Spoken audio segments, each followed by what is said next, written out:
G'day guys, it's Phantom, and today we're going to be reviewing the new Eminem album, The Death of Slim Shady.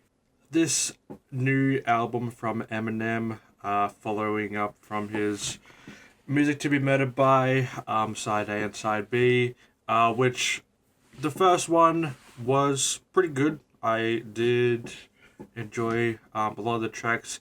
There was a few bummers, but big chunk I thought was pretty cool.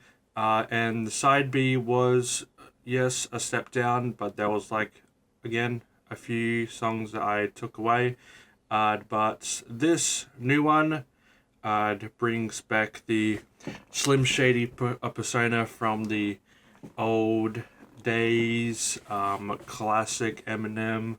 If you are too young or whatever to know who Slim Shady is, he is like a exaggerated version of Eminem who says some pretty...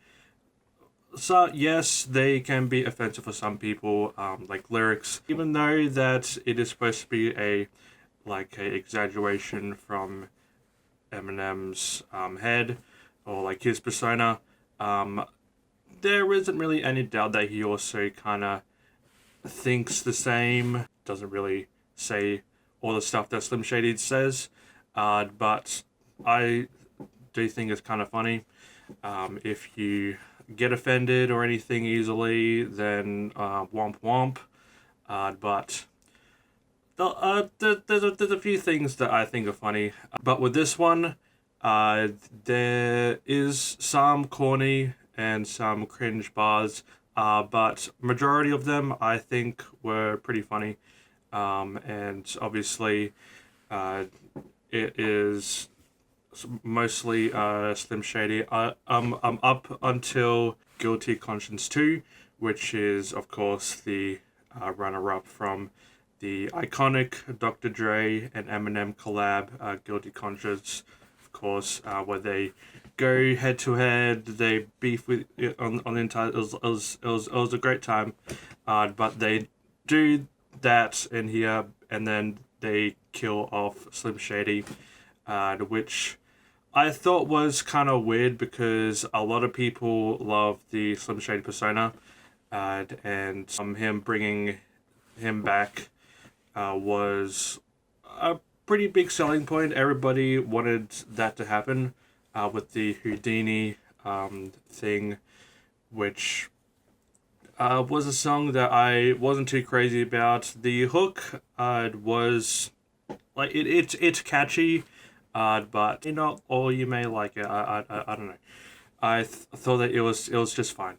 But yes, Slim Shady, they kill him off at the middle point of this album, which from that is pretty much just Slim Shady saying offensive stuff that will trigger some people. But I mean, if you listen to Eminem or anything that Slim Shady has done, then you won't really get bothered, because he's kind of uncancelable, even though that in this he's trying to cancel himself. But I mean, again, you can't really cancel Eminem. Yeah, he's just too iconic and too in your face. But yes, let's talk about each track and give my thoughts on them. Renaissance, the opening track, pretty much just goes on a rant on critics and stuff, which are pretty valid. There's like a verse where he goes into the perspective of a hater or a critic, and lists off some albums that, like, oh, I don't like this album because of this reason. And when I first said that, I was like, is he dissing? But then I was like, oh, I need to actually pay attention, because he's not. He's yeah. Because when he said something about Mr. Morale, I was like, please don't, because I love that album too much. And then he says something about delete later, but I mean, I can kind of agree with the critics on that. The production is pretty lackluster, and it is definitely if you consider it a J. Cole project or like an official project, yes, it is. Yes. And then Habits, I thought that hook was pretty cool. From White Gold, I thought that song was pretty cool as well.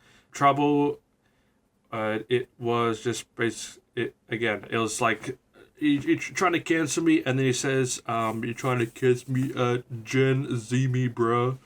And I'm like, I don't think that anybody used that as a term, but yeah. Brand New Dance. When I first heard this, I was thinking, is this from the Luigi Mansion soundtrack, or did he sample that?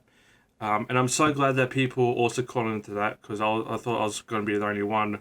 But you know, people are cultured. But when I first, I was like, it's goofy. It's kind of weird. But then of course, multiple listens, I thought it was pretty catchy.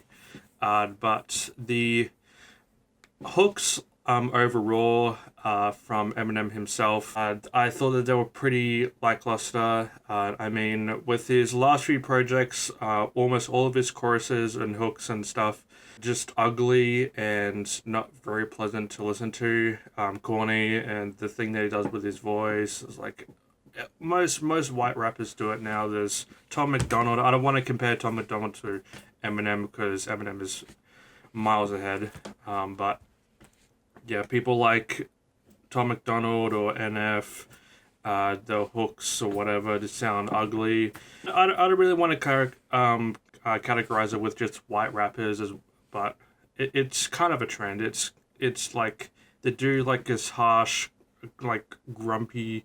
I don't know how to say it, but yeah, if you listen to you know what I'm talking about. The hooks, yeah. This is same with Evil. It's kind of like a low key track. It is one of the better ones, but again, the hook was pretty lackluster. Lucifer, it was pretty cool, and Antichrist was a pretty cool song as well. But then we get into Fuel with JID, who kills it. This is easily the best track. Everybody's been saying it, and I'm like, yes, finally a song that everybody can agree on is the best track. It is by far the best track. JD pretty much carries the entire album, on this one song. Road Rage, didn't really like that song. That hook was pretty terrible. Houdini, again, it was fine. Guilty Conscience, this is the song where he gets into the back and forth with Slim Shady and just kills him. And then from that point on, it is songs. We have Temporary, which was one of my favorite ones as well. When I first said, I was like, why do you make it so emotional for no reason? It is basically a song talking to Haley or all of his children when he passes, basically saying that, you know, you're gonna grow up well. I'm sorry that I did this and this. Wish I was better. And remember the time. It's like a flashback song. That was a beautiful song. The hook from Skyler, amazing. Bad One. That hook from White Gold, I liked it a lot. Tobey with Big Sean and Baby Tron. I thought that Baby Tron was gonna ruin the song because I don't really like much of his music. But I'm glad that this is one of the better ones. It is the second single. I thought it was pretty cool. And then a pretty weak closer with Somebody Say Me with Jelly Roll. I don't know why they would put country with rap, even though you used to sometimes do it, but Jelly Roll, really? I don't think so. Yeah, that closer was very weak, and I did not. But overall, this album was okay. There was a few songs that I was like, is this like a good song, or is it just...